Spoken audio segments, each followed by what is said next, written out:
Assalomu alaykum, kanalimiz hurmatli obunachilari. Bugun sizlar bilan umurtqa kanali stenozi haqida gaplashamiz.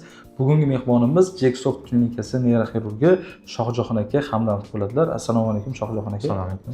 Xo'p, Shohjahon aka, bu kasallik o'zi qanaqa kasallik va qanday klinik belgilari bor?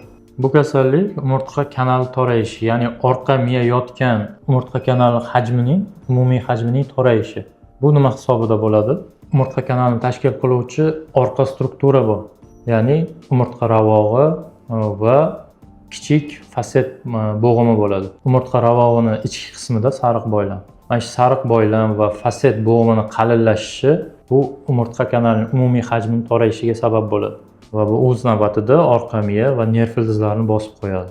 Shuni hisobida nerv ildizlari bo'ylab qo'l yoki oyoqqa og'riq berishi mumkin. Ya'ni bu tomonlama bu umurtqalar aro disk churrasiga o'xshab ketadi. Shuning uchun ko'pchilik tabiblar yoki boshqa MRTni to'g'ri tahlil qila olmaydigan nevrologlar ham bu kasallikni grija bilan, ya'ni umurtqalar aro disk churrasi bilan adashtirishadi. Xo'p, bu umurtqa kanali stenozi kasalligini grijadan nima farqi bor o'zi? Disk churrasi, ya'ni umurtqalar aro disk churrasi umurtqa pog'onasi umurtqa suyaklaridan tashkil topgan. Ular bir-biriga harakatsiz disklar yordamida, ya'ni tog'ay to'qimasi yordamida bir-biriga birikkan. Bu to'qimaning markazida yumshoq massa, ya'ni pulpoz yadro bo'ladi. Asosiy amortizatsiyani ta'minlovchi qism.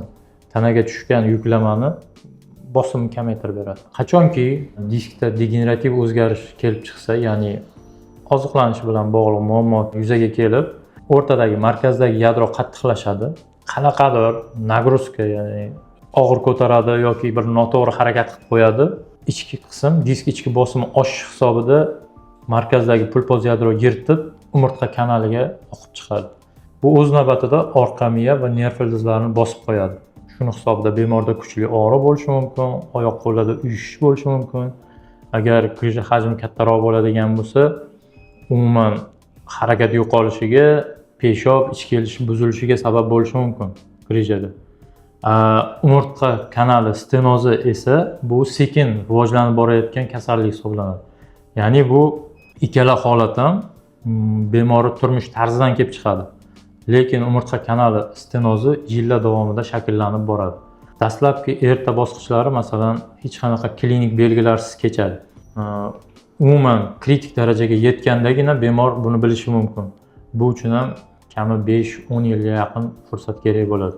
Asosiy o'sha disk churrasidan farqi orqa tomondan boyagi yuqorigi faset bo'g'imining gipertrofiyasi, sariq boylam qalinlashi hisobida orqa miya kanali torayib qolishi. Asosiy sabab shu. Xo'p, Shohjahon aka, hozir bu kasalliklarni o'zaro farqini hozir tushundik. Endi masalan birdaniga bel og'rib qoldida, o'sha og'riqni o'ziga qarab, ya'ni klinik belgisiga qarab stenozmi yoki grijani aniqlash mumkinmi? Bor. Xuddi shunaqa bitta klinik belgi bor. Siz bunga qarab aynan grija yoki stenozligini taxmin qilishingiz mumkin. Va albatta buni tasdiqlovchi MRT bo'ladi. Bu belgi bemor o'zini doimiy yuradigan masofasi bo'ladi. O'zi biladigan. Dastlab o'sha yurish masofasi qisqarib boraveradi. Avval 500 metr yurgan bo'lsa, keyin 200 metr, keyin 100 metr, keyin 50 metr, oxirgi kritik darajada 10-15 metrgacha yura oladi. 15 metr yurdimi, bemor o'tirib olishga majbur bo'ladi. O'sha 15 metr yurgandan so'ng bemor oyog'ida uyushish kuchayib, oyoq karaxt bo'lib, jonsizlanib o'tirib oladi. Taxminan 2-5 minut o'tirgandan so'ng oyoqdagi boya karaxtlik tarqab, yana o'sha doimiy masofasi 15 metr yo 50 metr shu masofasini yurib o'tadi. Bu aynan umurtqa kanalining klassik stenoziga xos belgi hisoblanadi. Ya'ni grijada bunaqa narsa bo'lmaydi. Yo'q, grijada bunaqa. Faqat bel og'riydi, grijada bel og'rishi mumkin. Yo'q, grijada ham asosan orqa miya nerv ildiz bosilish hisobida o'tkir og'riq, strelyaющий og'riq bo'ladi. Bunda bunaqa emas. Asosan farqi shu. Tushunarli. Bizda keyingi savolimiz aynan umurtqa kanali stenozini keltirib chiqaruvchi omillar. Ya'ni qanaqadir odatlar bo'lishi mumkin, ko'p o'tirishmi? Umuman olganda bu umurtqa pog'onasi, ya'ni tayanch harakat sistemasi kam harakatlilik sababli kelib chiqadi. Eng ko'p uchraydigan sabab shu. Endi bu kimda ko'proq uchraydi deydigan bo'lsak, ish bilan bog'liq. Masalan, ofis sharoitida ishlaydiganlar ko'p o'tirib Ofisda o'tirib ishlaydigan. programmist yoki tikuvchi, shofyorda bu kasallik eng ko'p uchraydigan kontingent hisoblanadi. Tushunarli. Xo'p, aynan bu kasallikka odatdagi davo choralari qanaqa? Necha xil davo chorasi bor bu kasallikdan qutulish uchun?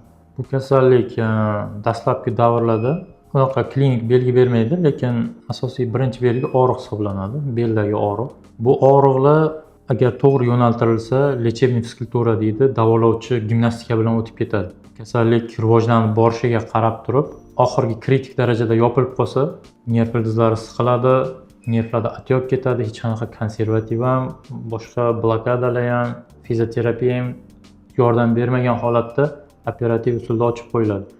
Ungacha bo'lgan davo muolajalari, masalan, kinezoterapiya yaxshi yordam beradi, fizioterapevtik muolajalar yoki oddiy konservativ davo ham o'tkir og'riq xuruj bo'lganda yaxshi yordam beradi. Bundan keyingi harakati bu faqat davolovchi gimnastika bo'ladi. Shu asosiy davo usuli shu. Tushunarli. Xo'p, endilikda bizni Jacksoft klinikamizda aynan bu muammolarga qanday yechim berilyapti? Aynan buni boshlang'ich, o'rta va o'sha juda ham bir oxirgi darajalarda. Buning uchun dastlab bemor ko'rigidan so'ng shu kasallikka shubha qildingizmi, MRT tekshiruvini buyuramiz. MRTdan keyin kasallik bosqichiga qarab bizada o'sha qilinadigan konservativ lecheniyalar, zamonaviy transforaminal epidural inyeksiya, ya'ni xalq tilida blokada deydi. Shunaqa muolajalarimiz bor. Bular faqat yengil darajasida, 2-3 daraja. 2-3 darajalar. Kritik darajada, ya'ni og'ir darajasida. Og'ir operativ darajada endoskopik jarrohlik usulida ochiq kesmalarsiz buni umurtqa kanalini ochib, orqa miya uchun yetarli joy ajratib berishimiz mumkin. Va bundan tashqari yana fizioterapevtik muolajalarimiz bor, kompleks yechim bor. Tushunarli.